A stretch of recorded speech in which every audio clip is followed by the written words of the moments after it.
సరదా సాహసపు ఎత్తులను ఎక్కడానికి ఎన్ని ఎత్తులు వేయాలో పూర్తి వివరాలకు చదవండి రేపటి సాక్షి దినపత్రిక.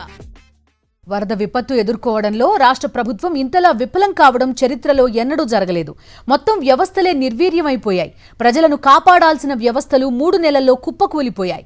బంగాళాఖాతంలో ఏర్పడ్డ అల్పపీడనం బలపడుతుందని ఆగస్టు 28నే వాతావరణ శాఖ ప్రకటించింది. 2-3 రోజుల్లో అతి భారీ వర్షాలు కురుస్తాయని హెచ్చరించింది. ఆగస్టు 29న మరోసారి అలర్ట్ జారీ చేసింది. అల్పపీడనం వాయుగుండంగా మారిందని, అతి భారీ వర్షాలు కురుస్తాయని ప్రకటించింది. ఆగస్టు 29న ప్రారంభమైన వర్షం ఆగస్టు 30 సాయంత్రానికి బాగా పెరిగింది.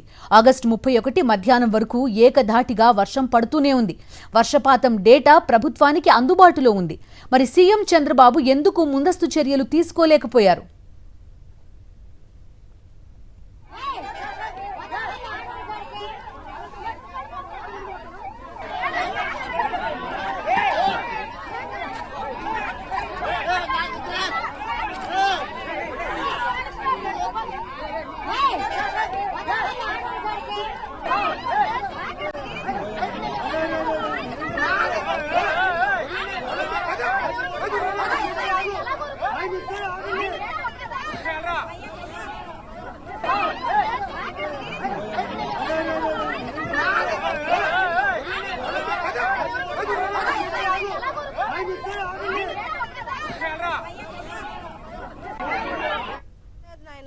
చేతానగర్ మొత్తమే చేతానగర్ వెళ్ళిపోయింది. అక్కడ మునిగిపోయింది.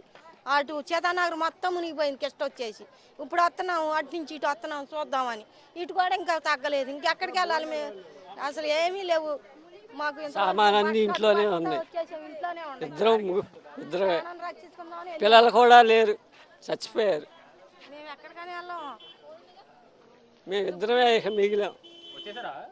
ఎటు వెళ్ళాలో అర్థం కావట్లేదు. ఏ పరిస్థితి లేదు.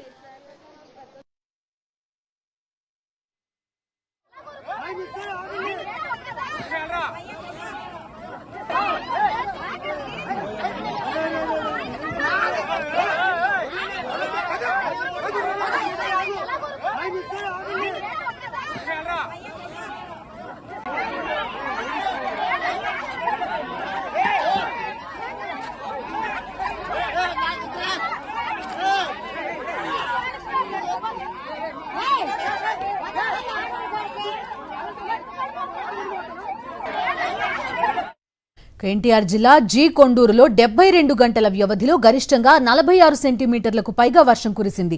వత్సవాయి ఇబ్రహీంపట్నంలో 40 సెంటీమీటర్ల వర్షం పడింది. మైలవరంలో 38 సెంటీమీటర్లు, విజయవాడ రూరల్లో 34 సెంటీమీటర్లు, విజయవాడ సెంట్రల్లో 32, విజయవాడ ఈస్ట్లో 32 సెంటీమీటర్ల వర్షం పడింది. గుంటూరు, కృష్ణా, ఎన్టీఆర్ జిల్లాల్లో దాదాపు 88 చోట్ల సరాసరిన 20 సెంటీమీటర్ల వర్షపాతం నమోదైంది. ఇలా కుండపోత వానలు పడినా ప్రభుత్వం ఏం చేస్తున్నట్టు? కృష్ణానది పరిధిలోని అన్ని రిజర్వాయర్లు నిండు కుండల్లా మారడంతో వరద ముప్పు ఉందని తెలిసి చంద్రబాబు ఎందుకు అలర్ట్ కాలేకపోయారు?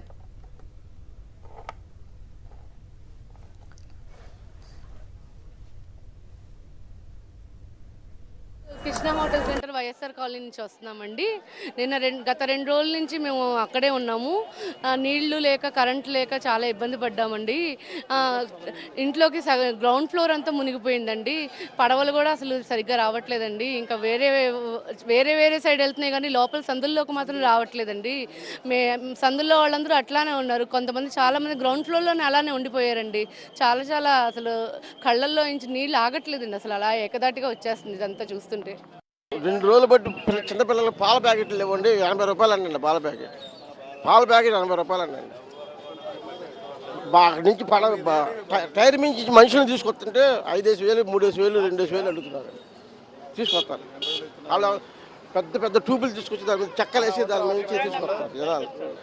వాళ్ళకి మంచినీళ్ళు లేవు, పాలు లేవు. చిన్నపిల్లలకు పాలు కూడా లేవు. పాలు అడిగితే తీసుకొచ్చి చూపిస్తున్నారు. పాల ప్యాకెట్ 80 రూపాయలు, 100 రూపాయలు వెళ్తారు. చూడండి మీరు ఇదేం చేయాలి?